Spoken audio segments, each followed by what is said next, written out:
Salam, everyone. As we start our event today to celebrate and honor our Black brothers and sisters and their lives, we will start with acknowledging our place here in BC, being on the unceded territories of the First Nations people, including the Squamish, Tsleil-Waututh, and Musqueam First Nations. We're grateful for their hospitality and to be on their land, and we please ask that they accept that we are here as guests, and we hope to work together with them in peace and harmony. Thank you. Assalamu alaikum. Hi, everyone. My name is NAIMA. I will be moderating tonight's event, Celebration of Black Lives. But first, allow me to introduce myself. As I said, my name is Naima Bashir Ali. I'm a wife, a mother to 4 wonderful boys, and I'm also an educator. I have a master's degree in education and a license to teach math and science at the intermediate or middle school level. Besides brushing up on my culinary skills, I also have a passion for education and youth empowerment. I have particular passion for educating refugee and immigrant youth because I once was a child refugee. As a visibly Black Muslim woman, sometimes I get discriminated against because of one or both of my identities. However, I've had the fortune to have people who guided me, who cared for me, who are fair people, who strongly advocated, and who also became allies with me throughout my life. Just like how you are here today to advocate and to be an ally in the lives of Black youth, whether they are refugees, immigrants, or natives of this great land of ours. We are gathered here tonight to celebrate the lives and experiences of Black individuals. However, Black History Month should not just be celebrated in a single month. As a society, we should continue beyond this month in creating tolerance and eradicating racism together. Joining me are Brother Ibrahim AL-HAJJ, Brother HAROON Khan, MLA RACHNA SINGH, SILVIA MANGUE Elena, Brother SAMI ELSHEIKH, MARKIEL SIMPSON, our keynote speaker, Dr. Abdullah Hakim Quick, and Brother Bilal Chima. Allow me to introduce the first speaker of the night, Brother Ibrahim AL-HAJJ, who is a former president of Sudanese Canadian Society, the vice president of Al-HASAN Vocational Center, member of Unifor Union and NDP, a volunteer with Vancouver Foundation and Oak Avenue, and volunteer imam and Islamic speaker. He will be reciting the Quran. Welcome, Brother Ibrahim. أعوذ بالله من الشيطان الرجيم بسم الله الرحمن الرحيم الله لا إله إلا هو الحي القيوم لا تأخذه سنة ولا نوم له ما في السماوات وما في الأرض من ذا الذي يشفع عنده إلا بإذنه يعلم ما بين أيديهم وما خلفهم ولا يحيطون بشيء من علمه إلا بما شاء وسع كرسيه السماوات والأرض ولا يؤوده حفظهما وهو العلي العظيم لا إكراه في الدين قد تبين الرشد من الغي فمن يكفر بالطاغوت ويؤمن بالله فقد استمسك بالعروة الوثقى لا انفصام لها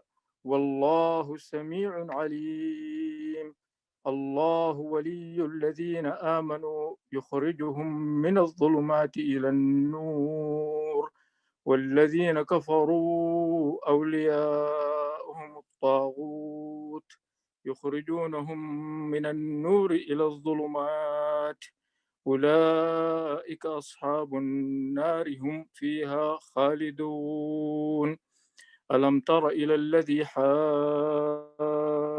إبراهيم في ربه أن آتاه الله الملك إذ قال إبراهيم ربي الذي يحيي ويميت قال أنا أحيي وأميت قال إبراهيم فإن الله يأتي بالشمس من المشرق فأت بها من المغرب فبهت الذي كفر والله لا يهدي القوم الظالمين صدق الله العظيم صدق الله العظيم وبلغ رسوله الكريم.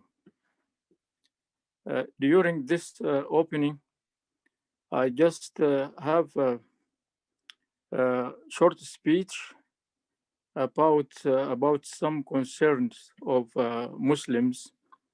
I think this is like national matter. It is concerning the prayer of Muslims, and it is also the relationship between the employer and the employee. And if the employee is a Muslim, let us say that I have a concern about my prayer. Of course, we have 5 prayers a day. And those 5 prayers, each prayer is not exceeding 5 minutes. If I can pray those prayer at mosque or at home, that's okay.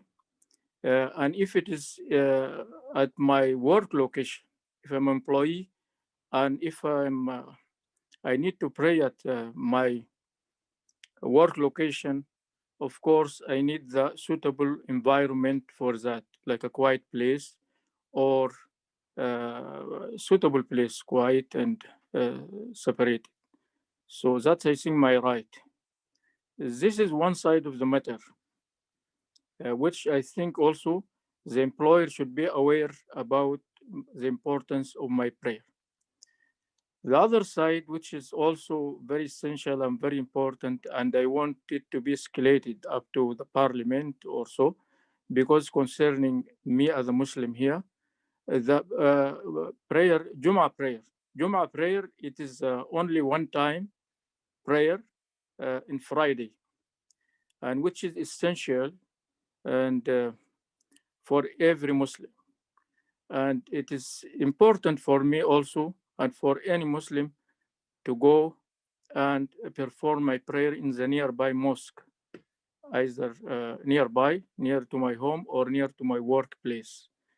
And the problem here, the employer mostly is not aware about this important matter for Muslims.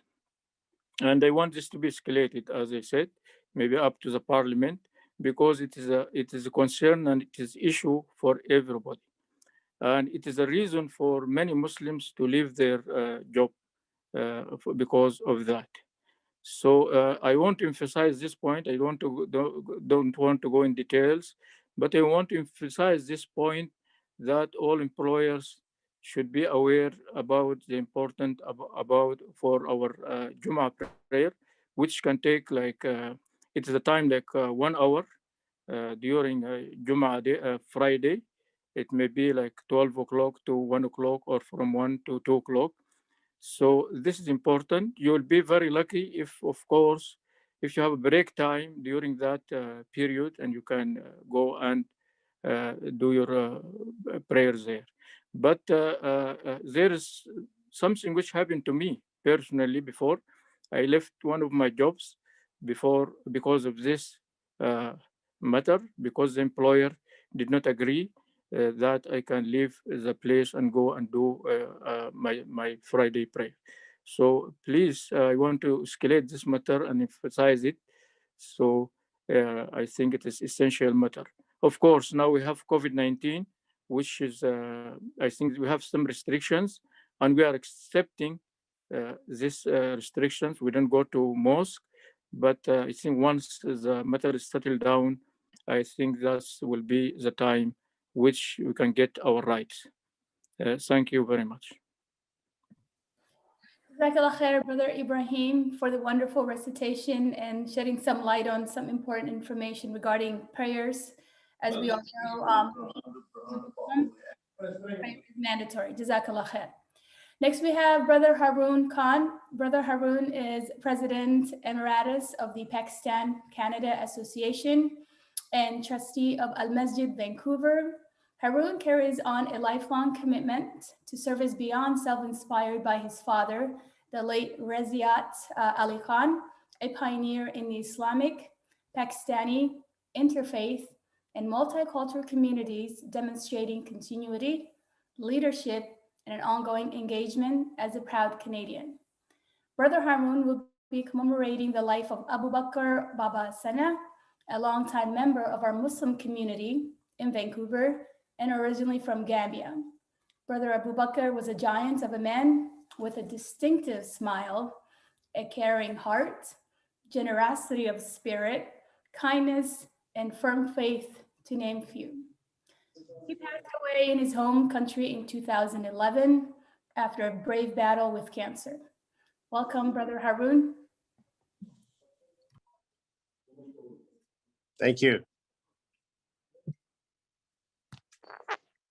Thank you. Assalamu alaikum, sister, and greetings and assalamu alaikum to each and every one of you joining us on this broadcast and seeing this on a rebroadcast.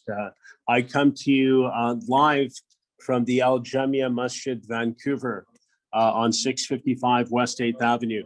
And it's the first mosque established here in 1963. And back then our community was very small. And alhamdulillah, now our community is so big and we have mosques all over British Columbia, all over Canada, all over the world. And that's joining the many other places of worship that of other faiths.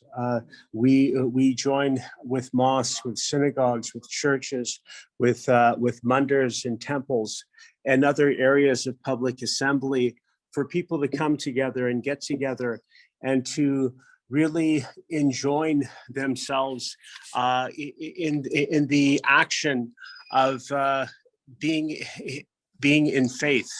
And it's wonderful to be here in this masjid, but it is very quiet.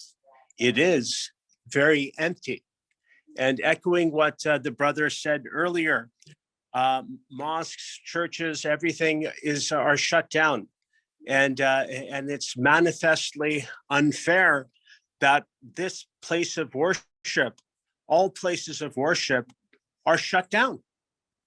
When you can go to a bar, you can go to a restaurant, you can go to any place, go to a mall, and with no problem, but you can't go to your place of worship.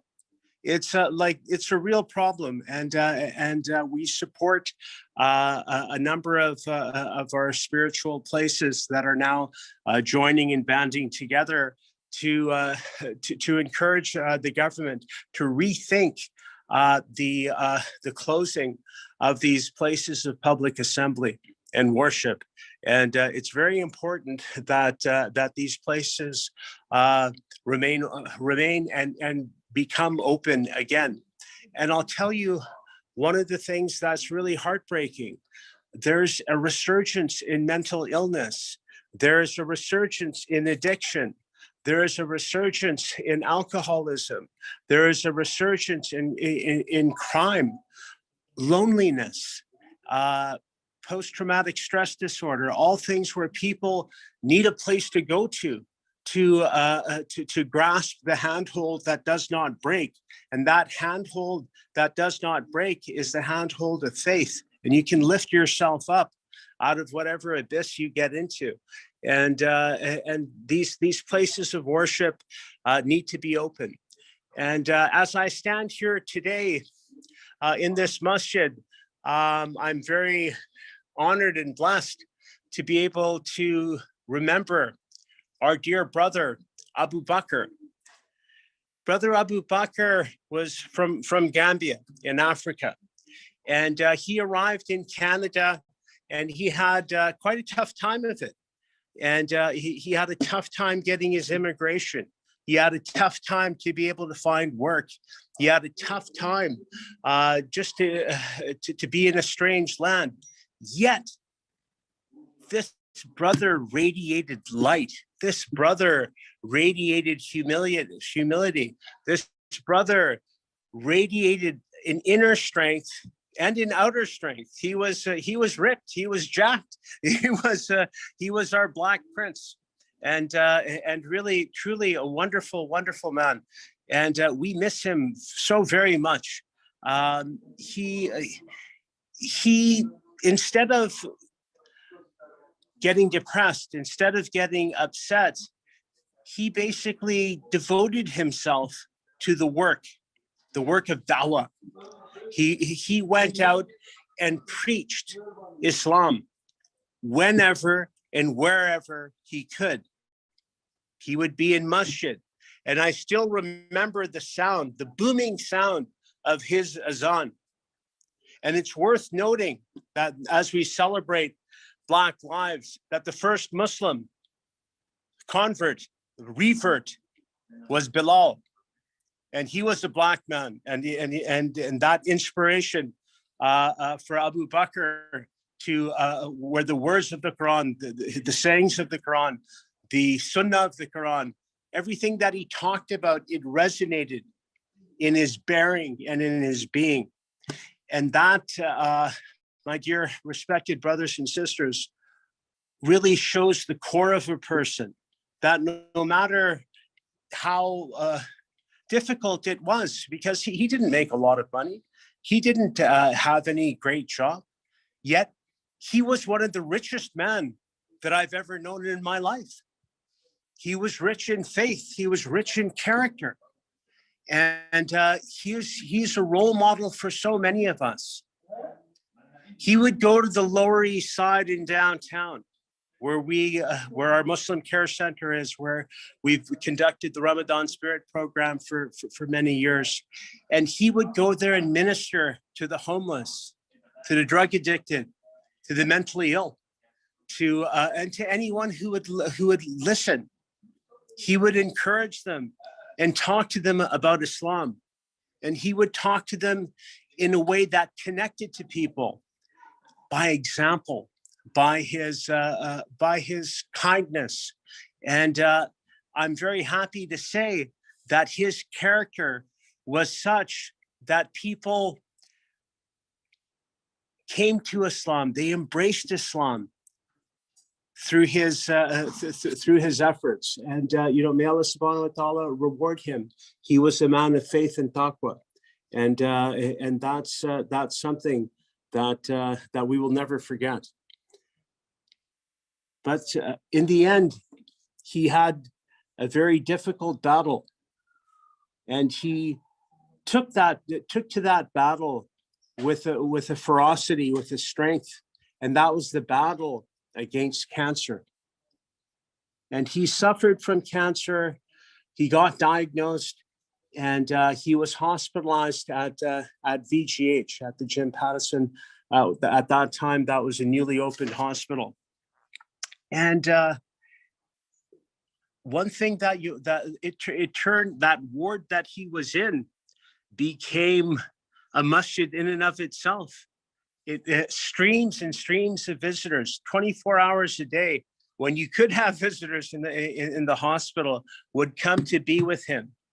And no matter how painful the cancer was, all the medication, the chemotherapy that he had to endure, not once did I see him show his pain. Not once. He still radiated that light. His smile still beamed, and he persevered. But when it came time where the doctors informed him that the case is terminal and that there is no hope, he very quietly checked himself out of the hospital and booked a flight home to Gambia. He didn't take any pain medication.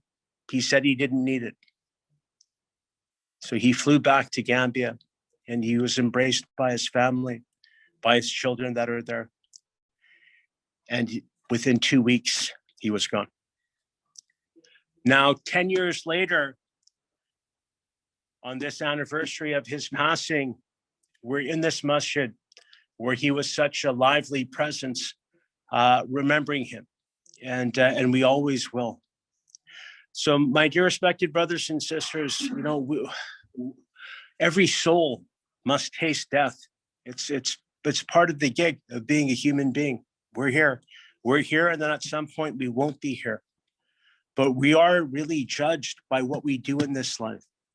And what we do in this life, it has its ups and downs. It has its highs and lows.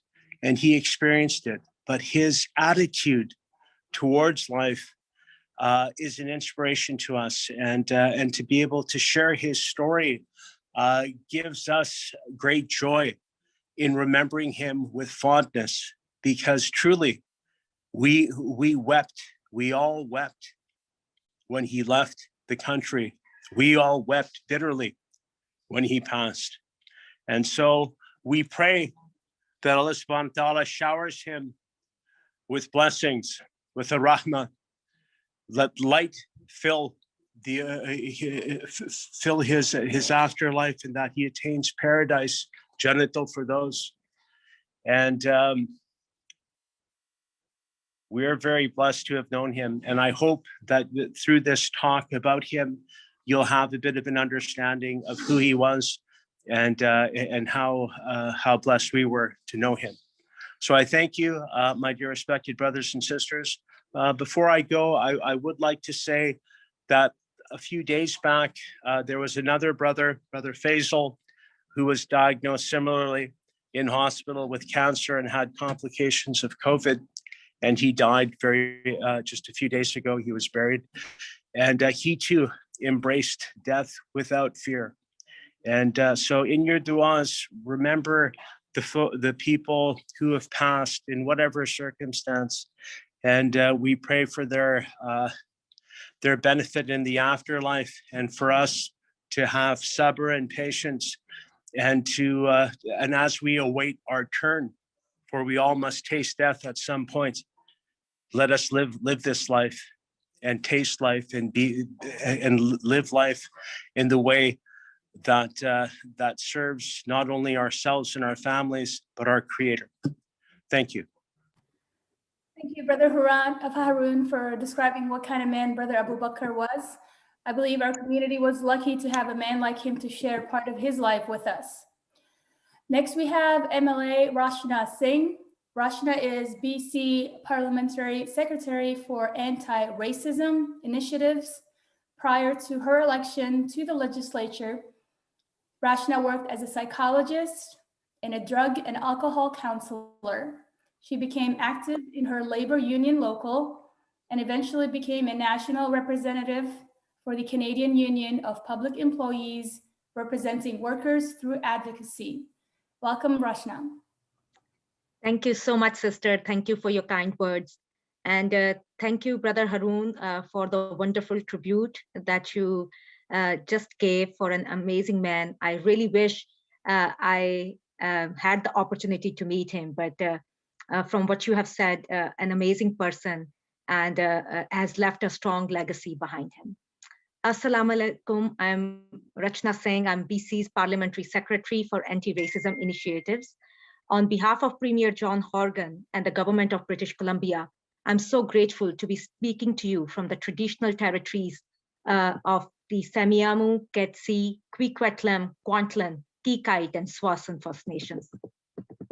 This month is a time to honor, celebrate, and reflect upon the stories, experiences, and accomplishments of Black Canadians here in British Columbia and across the country. It is also a time to reflect on where we are as a province, as we are not immune from racism, including anti-Black and anti-Muslim racism. And we must do more to support those who continue to face hatred and systemic barriers every day.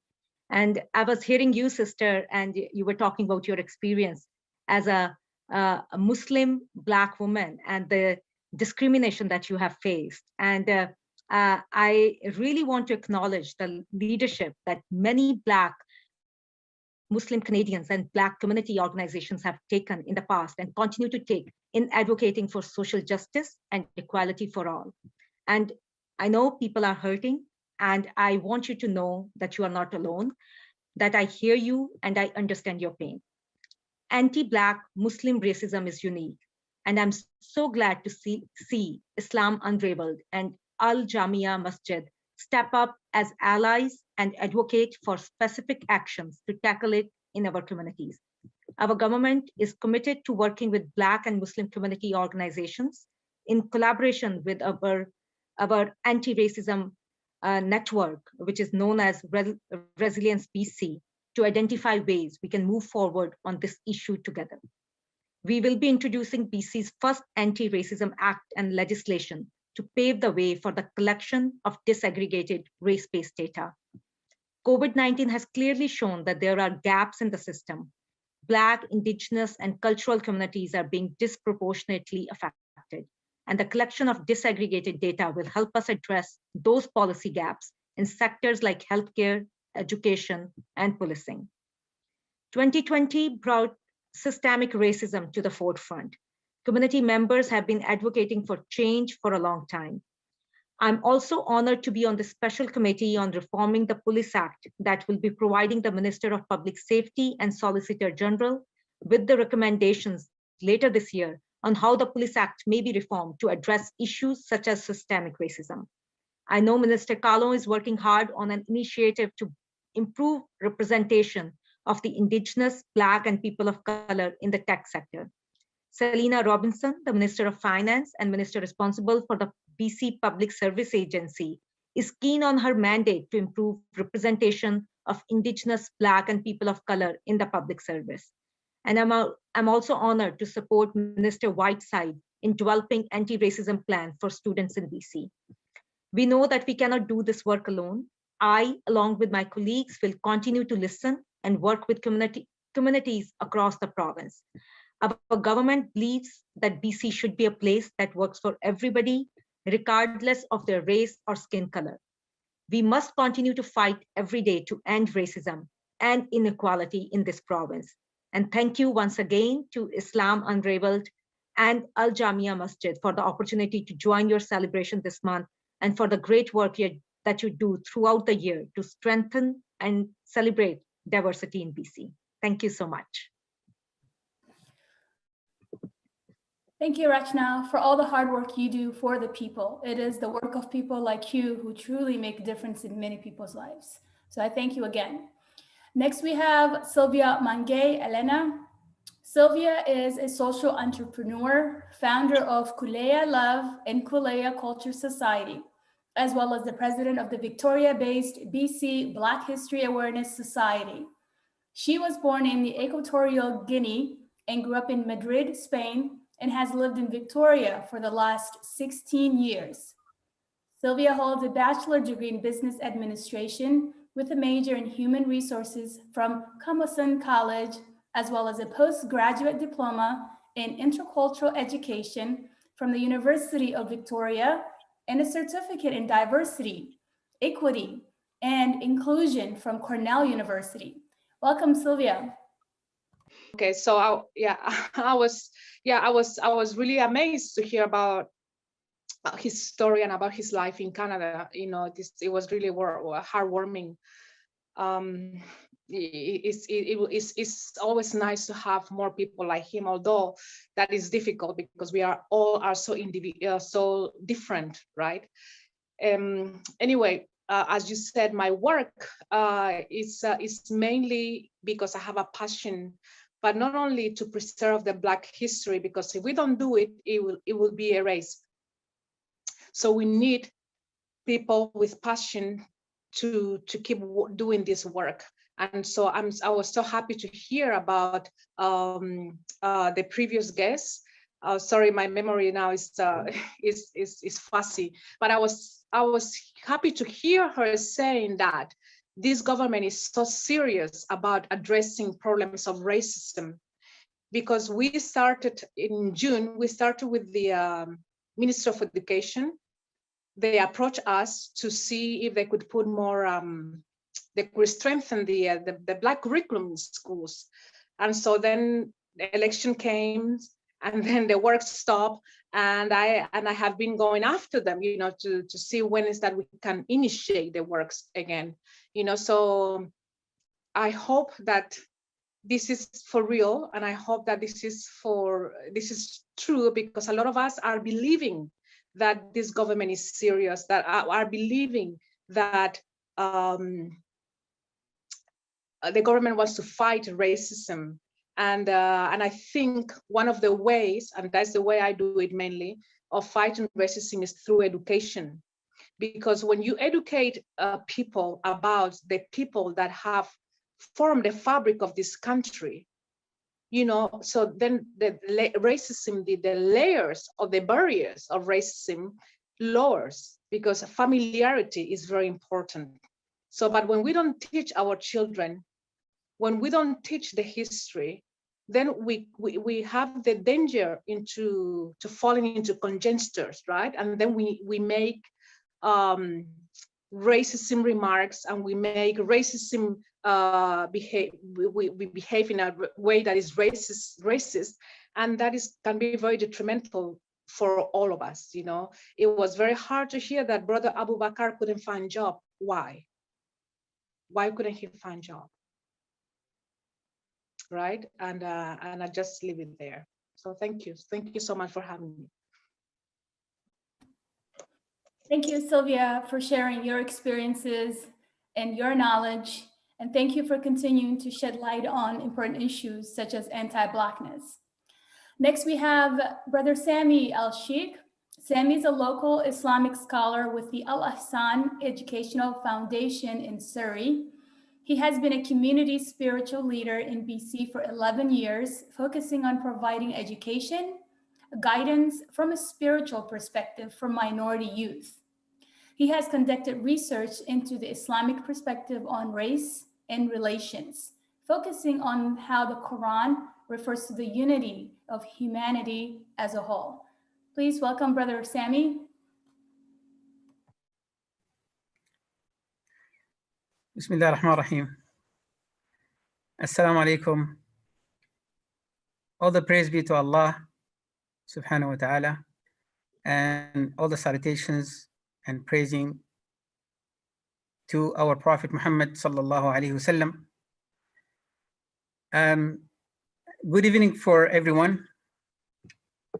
And because we have so many names, so I cannot really go by name by name. So I just thank all the brothers and sisters who are organizing this event. May Allah subhanahu wa ta'ala reward you and guide us all to the reality and to the message that our Creator has made us, and He has created this earth for us to live. And one of the message of Almighty Allah subhanahu wa ta'ala is that it's a message for whole mankind. And in the Quran, there's so many places in the Quran, the verses that addressing mankind. Ya ayyuhan nas. So people, all people, that this message is for you. And this message is to make your life better, whether in this world or in the next world. I'm very blessed and I'm very honored to be in this gathering and to also talk from Al-IHSAN. Al-IHSAN is a place which is a Islamic educational institution, and Islam Unravelled initiated from this place where I'm sitting now. And where I'm sitting now, this is a part of Al-IHSAN, which is when we congregate together to pray. And it's I'm lonely here.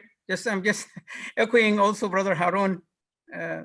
I'm just by myself, and it's cold in here. It's you know, there is no congregation. There is not that warmth, which is something that we all humans looking for. But I'm still thanking God, thanking Allah that at least I have the company of you. and we are sharing all these concerns and worries, that how we can make our country, where we choose to call home, a better place for us and also for our children and generations to come. So going back to the address of Almighty God is that that it's one of the signs of Him, that He has created us. He has created us in different colors and different backgrounds and different nations. And He mentioned what is the purpose behind it. The purpose is that we can appeal to each other, that we can be attracted to each other, and then we can ponder and think, what is the purpose of our life? How we can make our life better, and how we can help each other so we can be guided. And so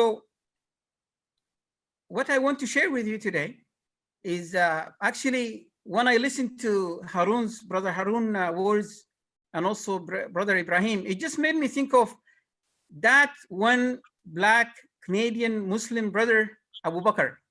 And so it just made me change my mind that I want to talk only for the rest of maybe a couple minutes left for me about that individual, that brother, rahmatullah alayhi, may Allah bless him with mercy. He's in another world that I want to share with you. That I met him twice.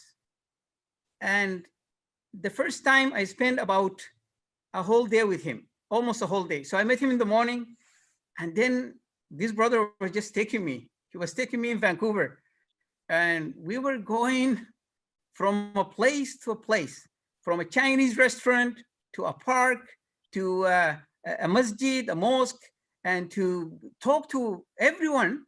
And I still remember how we walk into that Chinese restaurant and how he was making everybody happy and smiley and laughing.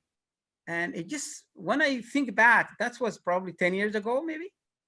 It just make me feel that connection, that human connection. And I still remember the Chinese lady who was busy. She was managing the restaurant. She has to do the orders and do all these things. But how he could have, he was able to make her smile and laugh, and out of that, and give a few minutes of her time to really listen to him and talk to him. And then in that park, we were also talking to some of the brothers who are just somehow they became homeless in this land. And it's, when I think about it today, it just really humbled me. It made me feel that, you know what, there is a lot to do. There is a lot to do.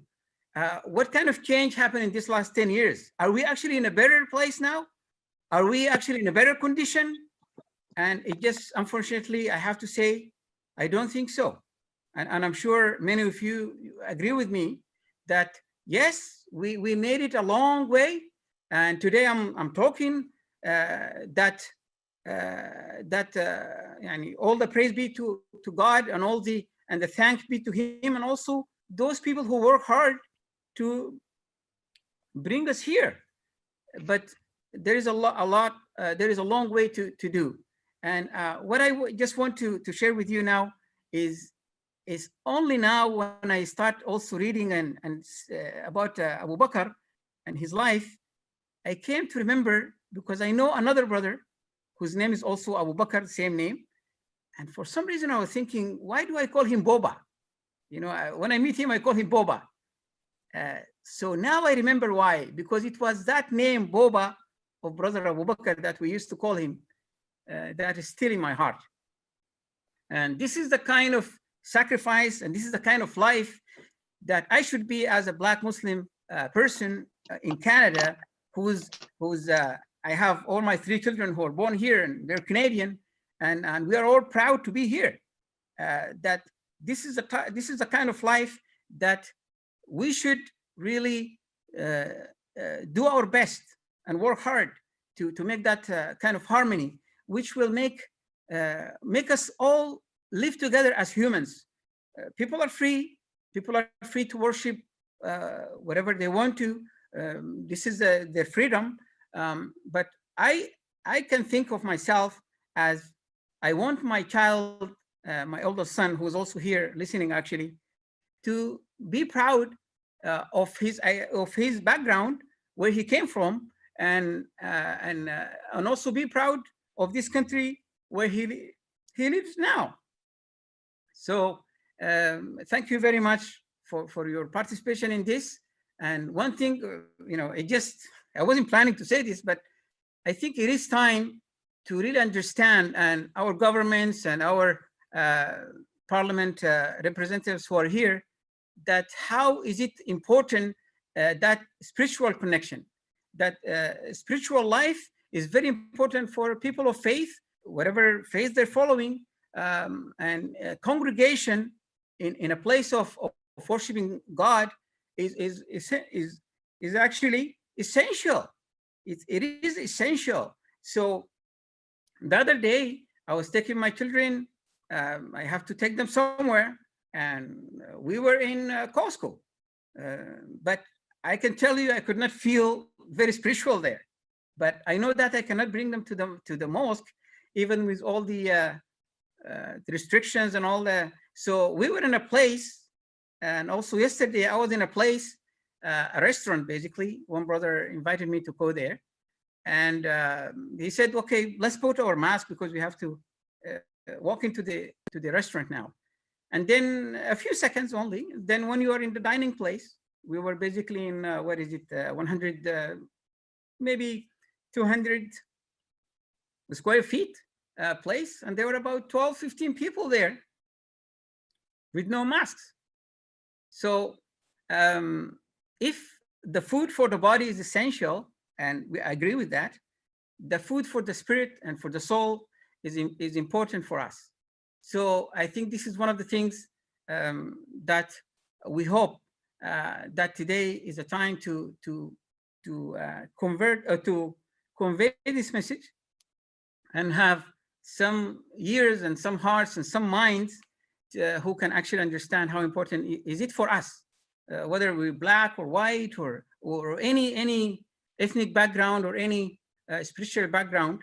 But I'm talking as a Muslim, black Canadian who live in this country and want to feel that I want to practice my religion and have that, just have that that food for my soul and for my family and for my community, so we can all together be free to open the doors of our masjids and for everyone to come. And I know that many of the non-Muslims, they used to come to our masjid, and for high school students to learn about Islam and to connect.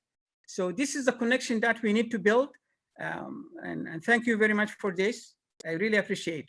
And I'm looking forward to definitely to listen to the rest of our participants today. Thank you very much.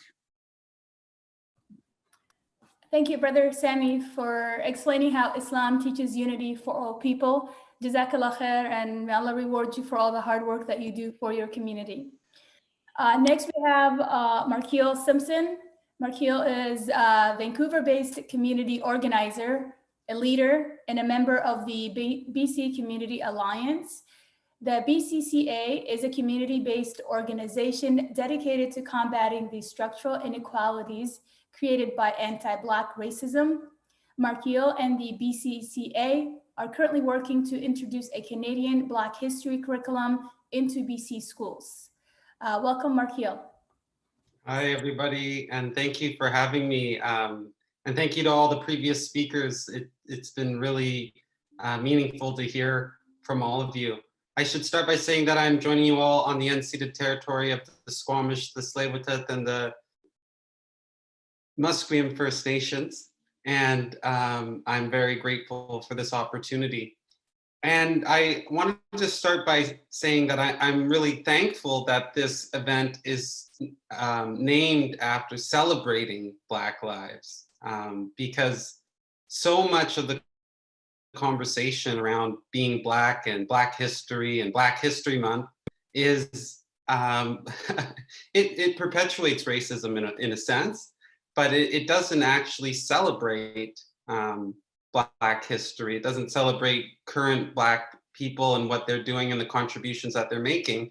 And it focuses more so on racism, which isn't Black history. I'd say Black history is very inclusive and very loving, and a history of fighting for equality.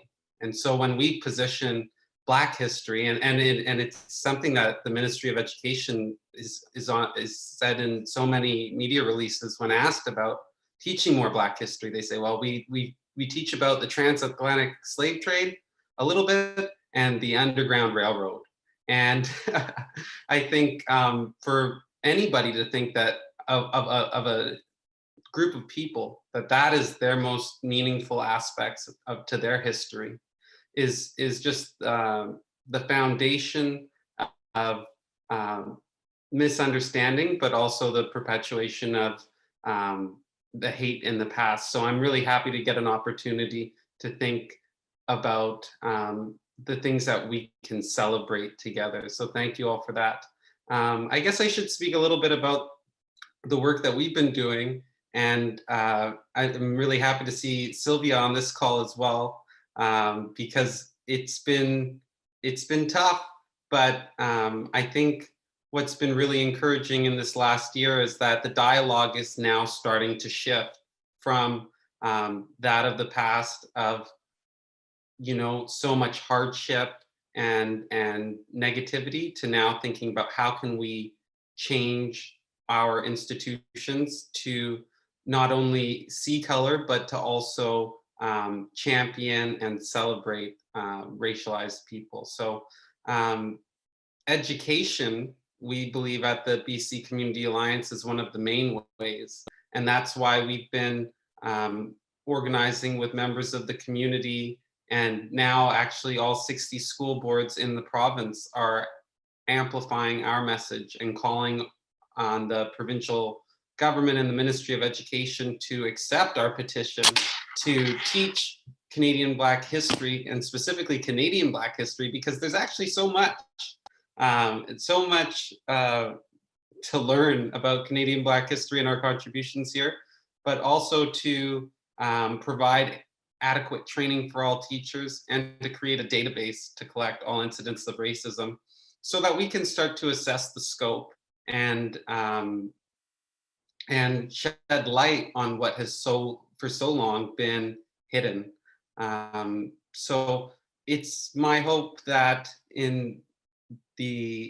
hopefully in the next year, we can start to work with people in those institutions like RACHNA. I see the mayor of Burnaby's on this call, like Mayor Hurley, and so many other people who are committed to this work. And you know, for so long we've been calling out for help. You know, I think when I think about some of the experiences of my Black brothers and sisters of different faiths and of different backgrounds, and the difficulties that they face in life here in Canada that we don't talk about, you know, it's really upsetting, and it compels us, and I think it should compel us all towards action. I think about members of my own family who practice Islam, and you know, we were born here, and if they're wearing a hijab or a cover, being told to go back to their own country on a daily basis, and all different forms of hate, and not having any means to hold the perpetrators of hate to account. I think it really, what that signals to me, at least as an individual, and I think possibly more racialized people as well, is that we aren't worth being celebrated, we aren't worth being protected, and we aren't worth being championed. And that's a really disheartening thing to think about. But I'm really heartened by community and by the strength that we hold in our different places of whether it be worship or at work or in community-based groups, that we still come together and we celebrate. And even now, 10 years later, I'm failing to remember the full name, but Boba. We're here celebrating Boba's life today, 10 years later, and that's from strength in the community.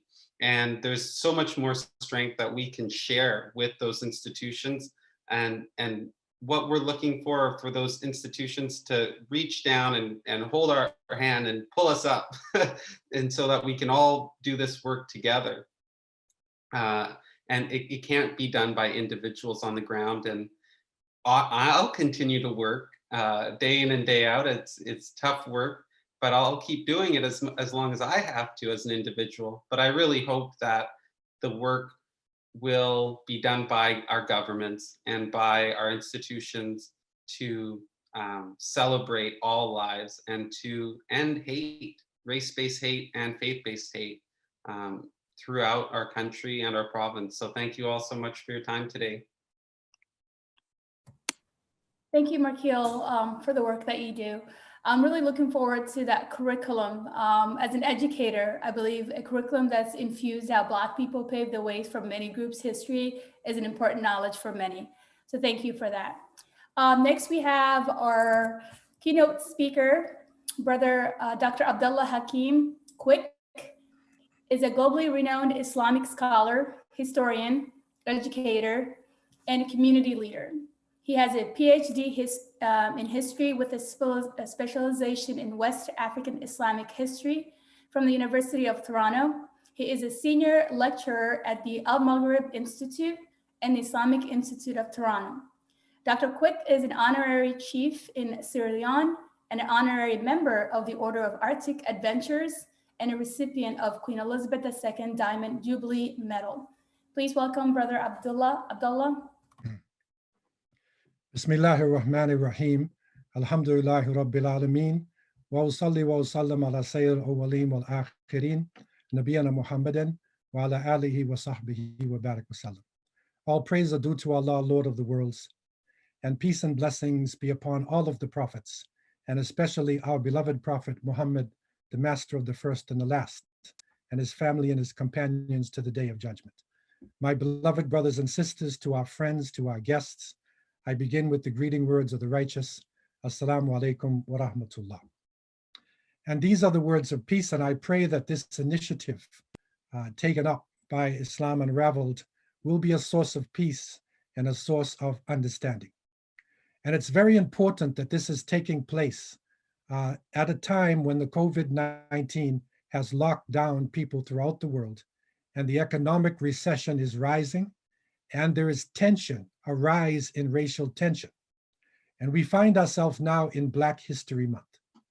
And so things are coming together, and it's important for us to look at our challenges and then to celebrate the beautiful history and the culture that we have. One of the founders of Black History Month, Carter G. Woodson, in the United States, he made a number of statements. One of them is that if a race has no history, it has no worthwhile tradition, it becomes a negligible factor in the thought of the world, and it stands in danger of being exterminated. So literally, what he was talking about is an organized move to wipe out the history of African people and Black people, especially in the West, in order to maintain a type of white supremacy. And this is a challenge that we have to recognize and face as we celebrate. And that is that we are living in a time of white supremacy, of racism. And racism has got three parts to it. The basis is ideas. Racism is an ideology that one group feels it is superior to another group, and it's justified in doing what it does. This ideology, in many cases, expresses itself with words, expressions. And this is what most people think racism is. They think it's just racist words that you're calling, or names that you're calling people. That's just a section. But the most dangerous part of it today for us is what we know as institutionalized racism. And that is where the color of your skin, your ethnicity, something about your physical self can actually determine your value in a society. And so when we think of racism, we have to think about the three areas. But today we want to look at the ideology, because the basis of white supremacy is an ideology.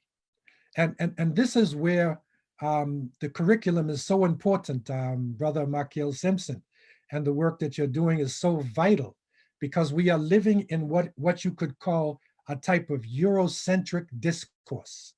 That is where Europe has been placed in the center of the world, and everybody else is on the periphery.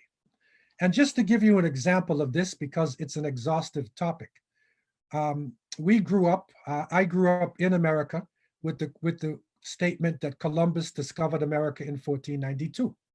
But we know the reality is that Columbus was lost and he bumped into America on his way to India and called the people Indians. He didn't know where he was. And so when we deconstruct history, when we take it apart and then put it back together in a more objective way, we could say that Columbus was discovered in 1492. You see the difference between the two? Because now you are taking into the facts, or you are taking into consideration the fact that the First Nations people lived in this part of the world, some say between 10 to 20,000 years. There were over 73 million indigenous people living in the Americas when Columbus came to this part of the world. So how can you say he discovered the place? But this has been enshrined within historical curriculums all over the world, and it's only now being erased. And so with this in mind, we want to look at Africa itself, because this is our challenge we're looking at tonight. Because European writers, they would depict Africa as a dark place, as a backward place. And one of the so-called great historians, Arnold Toynbee, even said that Africa has done nothing for the onward flow of civilization. I want to celebrate with you when we start unpacking this. Let's look at the map itself. The maps that we're using of Africa are distorted. The real map, the real reality, you can put India and China into Africa and you still have room. It is a huge place. And if we go back in time to move along in history, celebrating our Blackness, celebrating the achievements of Black people, we need to go back almost 5,000 years. When we go back to ancient Egypt, and this is a map of ancient Egypt where you would see Upper Egypt is the bottom part and lower is the top, because the Nile flows from south to north, because the mountains are in Kenya and in Uganda. And so it was around the year 3200 BC that Namir, or Menes, the Pharaoh of Egypt, he united Upper and Lower Egypt and made it one of the most powerful political entities in the world. That's 3200 BC. Now, this is an actual bust of the face of Menes himself. And when you look at his face, you can see clearly this is an African man. And that is the reality of the early Egyptian civilization, that it came from the south and it went north. And that is an amazing thing, but not just alone, the fact that he united Upper and Lower Egypt. By 2650 BC, let's celebrate. The Black Egyptians built the step pyramid of Saqqara.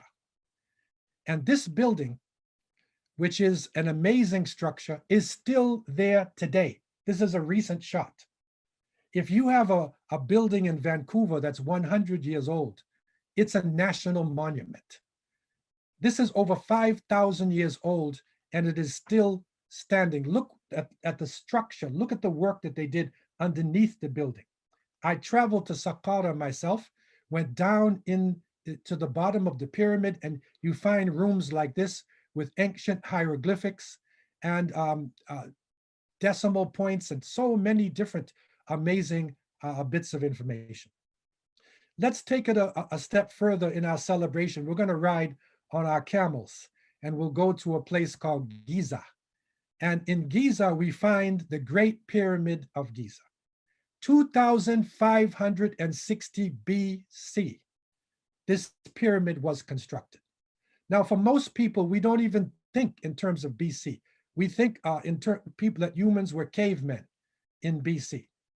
But this pyramid was built for a great African Muslim or African leader, Egyptian leader, whose name was Khufu. Now look closely at his face. That is an African man, not how it's depicted in the movies, where you will see Egyptians depicted as Mediterranean people. This is an African people. Take off his hat and put on a baseball cap. And he looks like, there's a famous basketball player, LeBron James, right? He looks like somebody, an African person today. This is a great leader. Look at the structure that was built as a national project. If you focus on this shot of the Great Pyramid, look down in the middle, the white little dot, that's a water truck. So try to understand how big this building is. It had 2,300,000 blocks of granite. The corners were perfect right angles. They faced north, south, east, and west. It was the largest building in the world to the 18th century. The bricks, in some cases, were 20 tons. And if you don't believe how big it is, look at this brick. That's me in the picture. 20 tons. How did African people take granite from Aswan in the south, carry it north, and build a structure that nobody has been able to reproduce up until today? By the year 2000, great universities had developed, one called Karnak in 2000 BC. I want you to look at the columns inside of this temple or this university in Karnak. Compare this to the Greeks. Now, we are taught within our present curriculums that science and math came from the Greeks and then from the Romans. But the ancient Greeks were not racist people.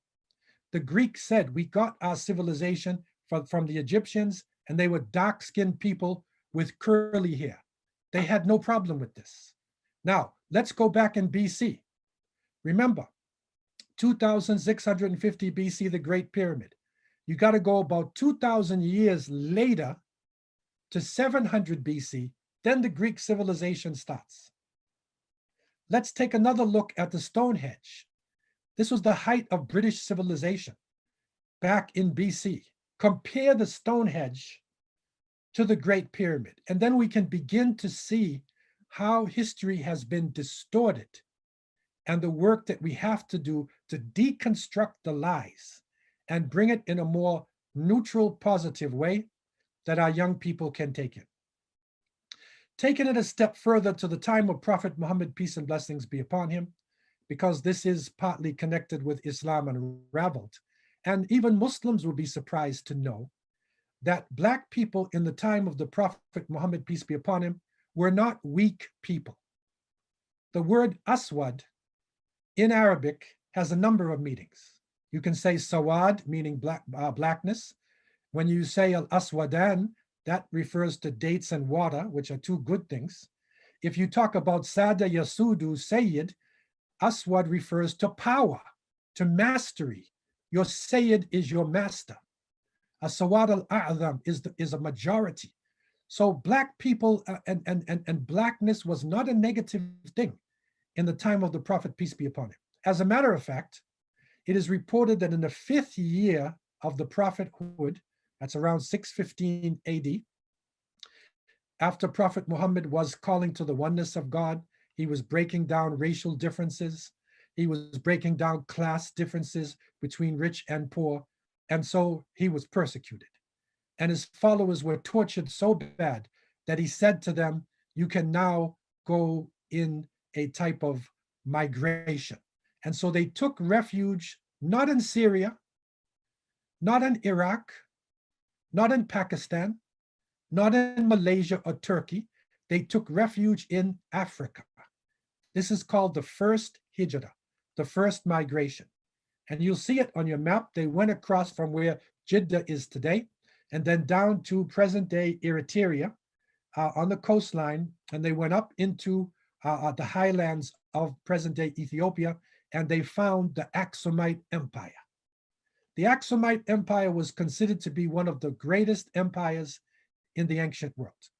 And the prophet said to his people, if you go to Abyssinia, it would be better for you, for in it there is a king who will not tolerate oppression.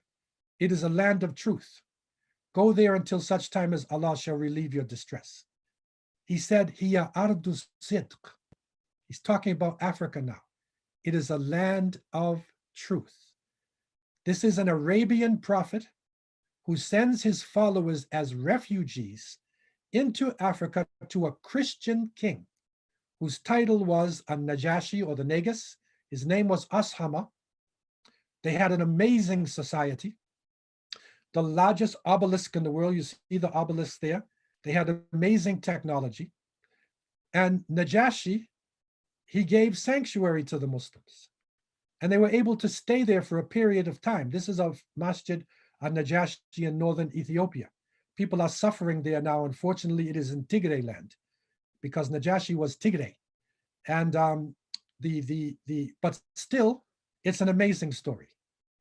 Ashama, before he died, he embraced Islam. And the proof of that is that Prophet Muhammad, peace be upon him, made the janazah prayer for him in absentia, janazah lil ghaib, first time it was ever done. And he goes down in history as one of our great leaders. 15 Sahabas died there in Ethiopia. But what a lot of Muslims don't realize, and history books generally don't record, is that 32 Abyssinians, Ethiopians, migrated to Medina when the large migration went from Mecca to Medina. And amongst the early Sahaba, there were many male and female, because generally when people speak about Black Muslims or Blackness in the time of the Prophet, they say Bilal. And no doubt, Bilal is an important thing. But did you know that Bilal had a sister whose name was Ghafira? Did you know that Bilal had a brother named Khalid? Did you know that the mother, the second mother of the Prophet, peace be upon him, Ayman Baraka, the dry nurse who later became like his mother when his original mother Amina died, she was an Ethiopian. Did you realize how many of the people there? I want to give you just some of the names because this is a big study.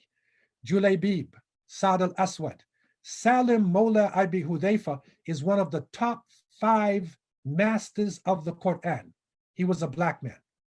Usama ibn Zayd, Muhajah, who was the first martyr or shaheed in the Battle of Badr. Mughith, Muhammad ibn Maslama, the knight of the Prophet. Ubadah ibn Samit, radiallahu anhum ajma'in. These were the followers in the first generation that's considered to be the best generation.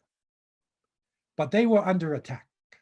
The Romans attacked from the north, the Persians attacked from the east, and they responded to the attacks, and they defeated the Byzantine Romans and found out that the people were suffering under oppression. And so the Egyptian people, the Coptics at the time, called for the Muslims. And Amr ibn al-As, radiallahu anh, was sent into Egypt. Muslims started to take away all of the holdings of the Byzantines. You look at the map where it's dark green, and you will see where Islam spread. Within 100 years, it had reached these lands. When the Muslims reached to a place called Ifriqiya, that's the first modern use of the word Africa, and it was the word for Tunisia, Tunis at the time, they recognized that there was gold coming from the south below the Sahara.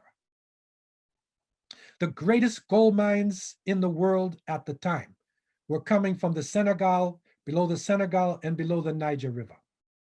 Great empires were developed, and let's celebrate some of these great empires. The West African Empire of Ghana, of Takroa, of Mali, of Songhai. There are so many amazing stories in West African history and African history in general. One of the facts which is interesting for the young people, and if you Google it, just when you get a chance, put it in your phone. Who was the richest man who ever lived? Was it Jeff Bezos? No. The richest man who ever lived was Mansa Musa. This was the emperor or the emir of Mali, and he had more gold than anybody, pound for pound. He is the richest person ever lived in history. And he made pilgrimage to Mecca in 1324 with over 72,000 followers. Mansa Musa, when he returned from Mecca, remember he had so much gold, he was changing the economy of every country that he lived, that he reached. He used the gold strategically, and he brought back books, scholars, architects, missionaries. And when he came to the top of the desert there, the Niger, he fell in love with a city called Timbuktu. And Timbuktu is not a joke. We used to say when I was young, oh, go to Timbuktu. I mean, oh, get lost. Timbuktu was a great center of trade where the camel met the canoe. It also became a center of learning. And it was recognized by the sultans of Morocco, the Ottoman Empire, of the Turks, throughout the world. By the 16th century, Timbuktu had the Sankore University, which had over 25,000 students, 150 small Quran schools, around it. Think about this, 1500s, no Oxford, no Sorbonne, no University of Toronto. Black African Muslim students were studying not only religious studies, they were studying astronomy and studying math. That's a celebration. And Arnold Toynbee would turn over in his grave if the reality got out to the world, that knowledge did not go from north-south, that knowledge actually went from south-north.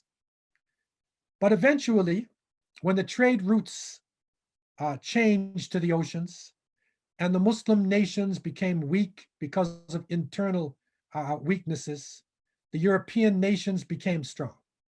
And the Atlantic slave trade began. And this is where Europe then sent their boats to West Africa and Central Africa on the coastlines, and they stole people, they captured people, they bartered with one tribe against another, and they were able to bring millions of people across the Atlantic into South America, the Caribbean, United States, and yes, even Canada, because Canada had slaves as well. Countless numbers of people died in the Middle Passage, and we celebrate their resistance.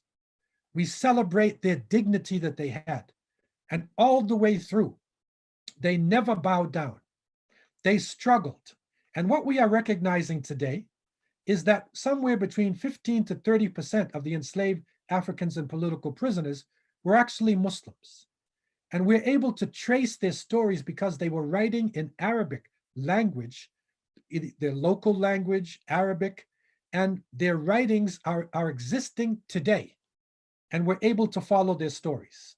There's a number of eyewitness reports, written documents, autobiographies, records. It has come to the surface, more and more information. I want to just celebrate for a moment with a few of the people. Abdurrahman ibn Ibrahim, he was born in Timbo, that's in Guinea. Now he was in 1762, educated in Timbuktu. He was enslaved in Mississippi, but he returned home in 1829. The first country to recognize the United States was Morocco, the Sultan of Morocco. And it was a treaty between George Washington and the Sultan that any Muslim who was captured should be released. And when they found out about Abdurrahman, the government, they released him. Ayub ibn Sulaiman, who was born in 1700 in Bundu, eastern Senegal. He was a scholar who prayed 5 times a day, even in slavery. He wrote the whole Quran from his memory. He was recognized also by the United States government. He returned back to West Africa. Omar ibn Sayyid, who wrote his own biography in Arabic, and it still exists today in the museums in the United States. Oh, Lizzie Gray, a Muslim woman in South Carolina. Fatima or Phoebe, these are known Muslim women in the Sapelo Islands off the coast of Georgia. Francois Macandal, born in Guinea, and bookmen They were marabout, what is called marabout. They were traveling clerics. And they were the ones who helped to initiate the Great Revolution in Haiti. And Toussaint Louverture, took this rebellion and organized it to liberate Haiti for the first time from colonialism. The Maroon resistance in Jamaica. We recognize and we celebrate Nanny of the Maroons, a Jamaican hero. Also Sam Sharp. And I had the opportunity to live in Jamaica and travel high up into the Cockpick Mountains. And there is a Jumu'ah hole. There is a place where Muslims would make their prayers. There is Arabic writings amongst the Maroons. But it has been recorded that the Maroons won their freedom. But in 1795, the British tricked them and they made a treaty. And so the Trelawney Maroons, many of them were brought to Canada, to Nova Scotia, and stayed for a period of time. And there is a rich history of African people and Muslims also who were in Nova Scotia. Many of them went on to Sierra Leone. Also during this slavery period, there were other Muslims whose stories are now coming out in Canada. Because when slavery was eventually abolished, it was not because the European colonialists loved the African people. No, it was because the rebellions were reaching the level that they couldn't take it anymore. And it wasn't viable financially. And so there were great abolitionists. In America, they are recognizing Harriet Tubman. She would take the slaves on the Underground Railroad, hiding in people's homes, and they would come all the way up to Canada. Frederick Douglass, and it's interesting because when Frederick Douglass' family has been investigated, his mother came from the Bailey family who came on the same Georgia coast, and they were from Saleh Bilali, and so he actually has Muslim roots within his family as well, a great leader. And so people suffered and traveled on the Underground Railroad. And they made it to the north, way up to Canada. They struggled as much as they could, but slavery was a terrible thing. And people suffered. They lost their language, lost their religion. Families were broken up. Their original lifestyle was only a distant memory in some cases. But that resilience, we celebrate today the resilience of the African people who were able to maintain their dignity and suffer through slavery. And eventually, after it was supposedly ended, the Reconstruction period, the Jim Crow period, these are important times to study and to understand that up until today, there is still a form of slavery that goes on, an economic slavery, a mental slavery. That's the reason why when George Floyd said, "I can't breathe," and everybody said it around the world, it's not just physically breathing. I can't breathe spiritually. I can't breathe educationally.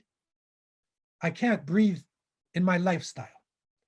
But we celebrate on this occasion some of the inventions of Black people. Now, you would think after all of this slavery, after millions of people dying, after your culture being destroyed, you would be a useless people. But I want to celebrate to you some of the inventions made by Black people. And this is a shock for some Muslims too, right?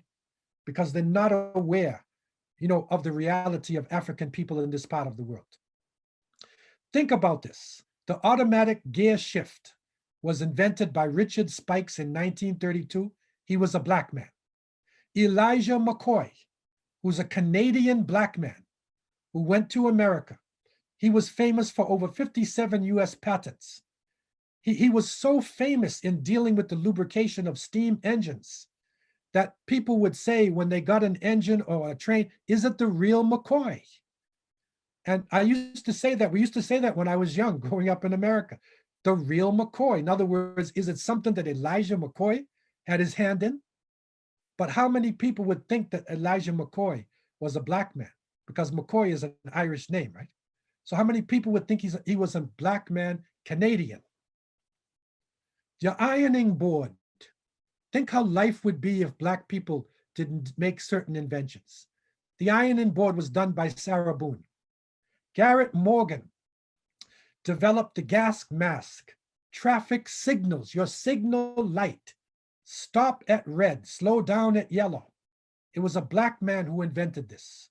Charles Drew, he developed the blood bank. Look how important the blood bank is today. Shirley Jackson, major developed touch tone telephones, caller ID, fiber optics. Think about this.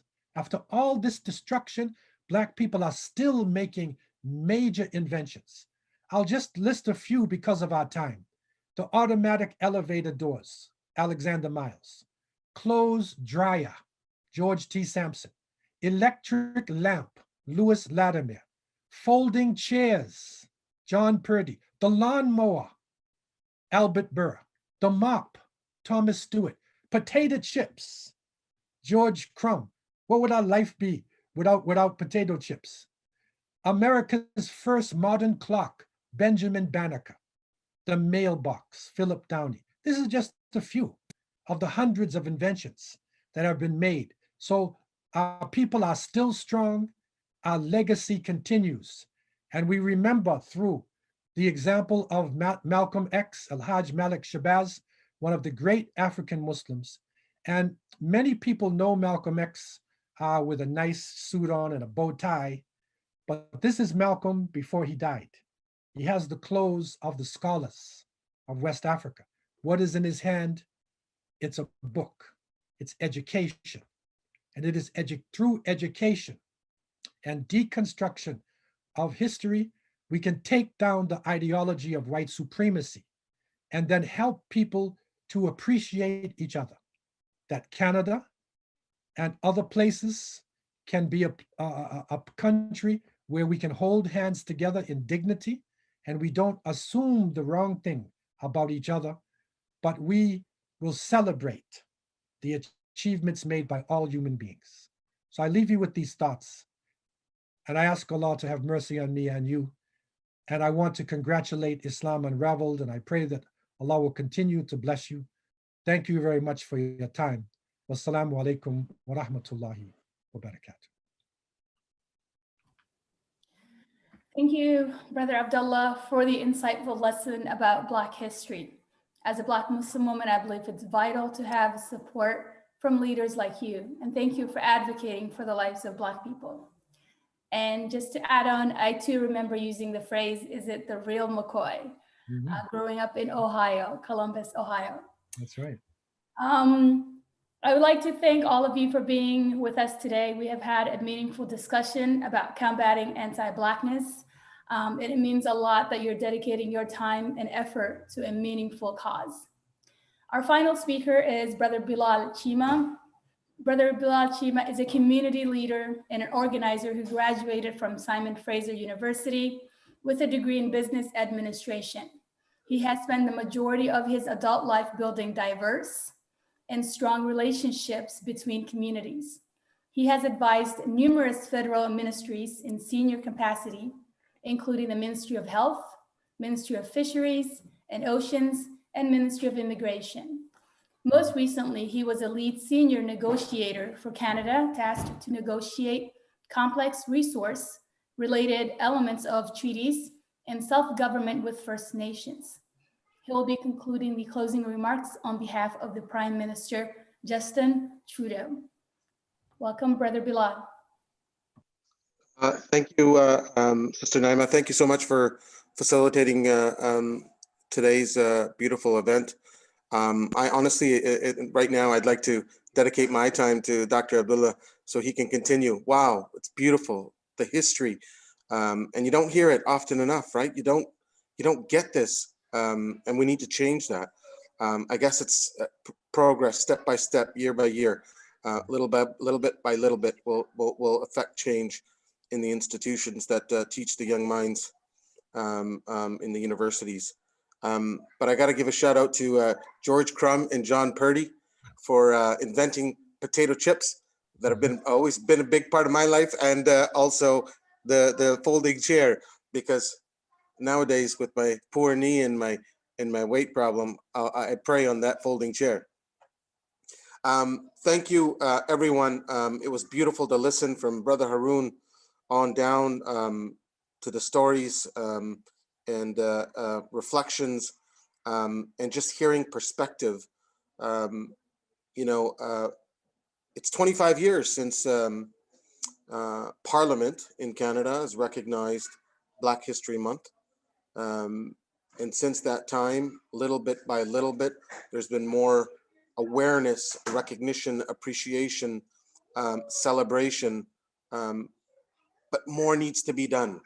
And it's events like these that are put on by other people of color, other communities, in celebrating those Black lives, celebrating brothers and sisters of the Black community, that is going to breathe life into this process and this project that we're working on here in Canada, where one Prime Minister of the past called it a community of communities.